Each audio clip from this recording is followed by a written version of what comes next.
Please click the subscribe button to empower us to continue making more video. Thank you very much.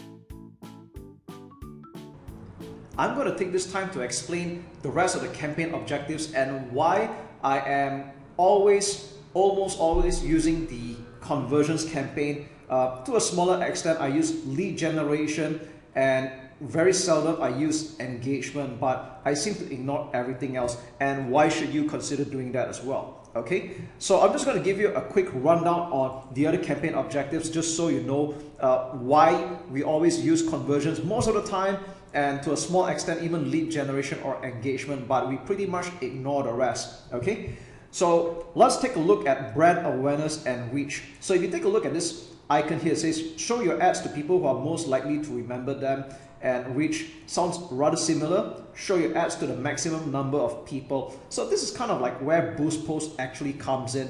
And if you have done any Facebook marketing before, or you have clicked the boost post button, then you know that you will get a lot of reach, perhaps for more bang for the buck. Apparently you get a lot of likes, a lot of social proof, a lot of reactions, people commenting even, but there's a problem with that. You're not getting even the interested prospects, because what's happening here is that it's just showing advertisements to people that have the habit of commenting and liking. So we don't really want that going on. Okay, so that's why I stay away from brand awareness and reach. I had pretty much not used that at all. Okay, now the next one, and this is a deception here. Okay, traffic.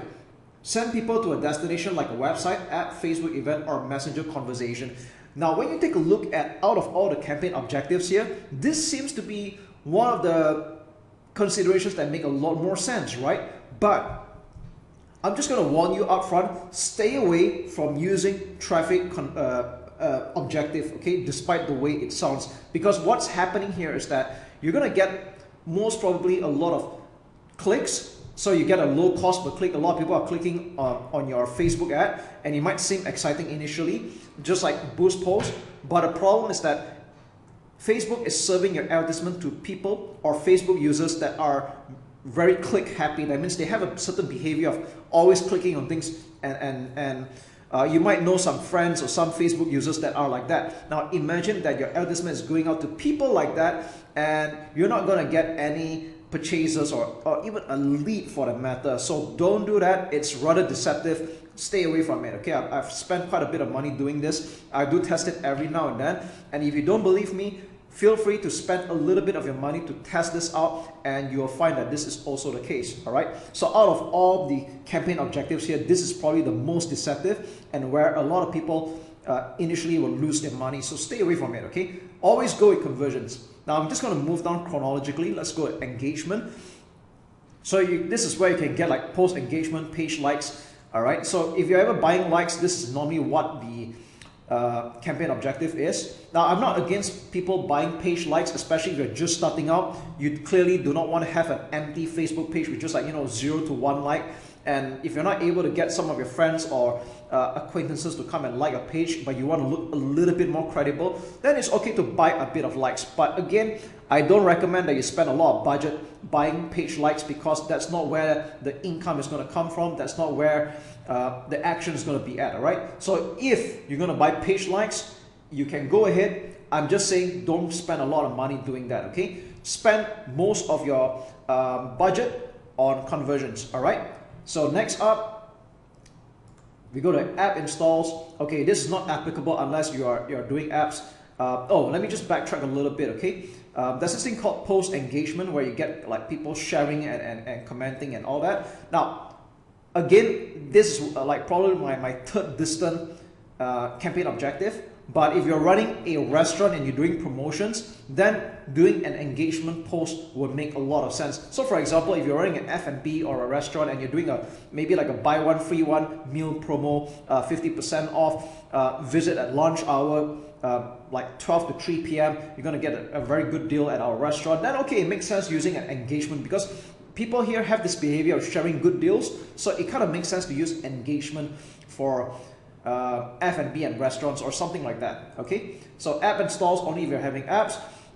Video views. Now some people do run campaign objectives for video views. So if you're expecting to run viral videos and you want it to get seen as much as possible and have people share them, then it's okay. But I just want you to know that even I don't really use this. So if you're playing on a limited budget, I do discourage that you use video views, all right? Now next up, lead generation.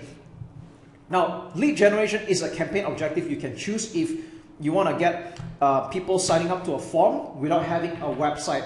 So this works especially for businesses that are straightforward, such as car wash, dentistry, aesthetics, insurance, financial planning, and so on. So it's quite straightforward in that when people click on your Facebook ad, there'll be a form that pops up, and this can also appear on Instagram. You don't need a website for this, and all people have to do is just leave their name, email, phone number, or any details that you ask, and the details will be submitted to your Facebook page, all right? And that's where you do your own follow-up calls from there. So this works especially if you are expecting to meet up in person, or you're expecting to do phone calls, or calling up the prospect. Then lead generation will make a lot of sense, all right? So this is like my distant second campaign objective. And messages, all right. If you want to have people message you directly on Messenger, then you can select messages as well. But I would say that this is probably one of my least favorite campaign objectives as well, because it's a lot of work. You're expecting to write to a lot of people, unless you're doing quite some fact finding, and then that's okay, all right? But one of the pros is that you don't really need a website for this. But with that said, conversions is really where the action is at. I would say that almost all the time, like 80, 90, or even 100% of the time, you'll be using campaign objective, and that's what I teach in my training, okay? So I've already covered that in greater detail in other videos already, so this needs no going through anymore.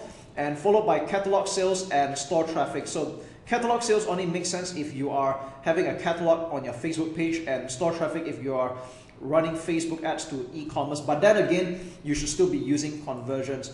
So that is what all these campaign objectives are in a nutshell. I've already explained to you what they're all about, and now you know why we always go with conversions, and we pretty much don't quite care about the rest, only to a small extent lead generation, and to a smaller extent engagement, okay? So yeah, that's really all there is to it. Please click the subscribe button to empower us to continue making more video. Thank you very much.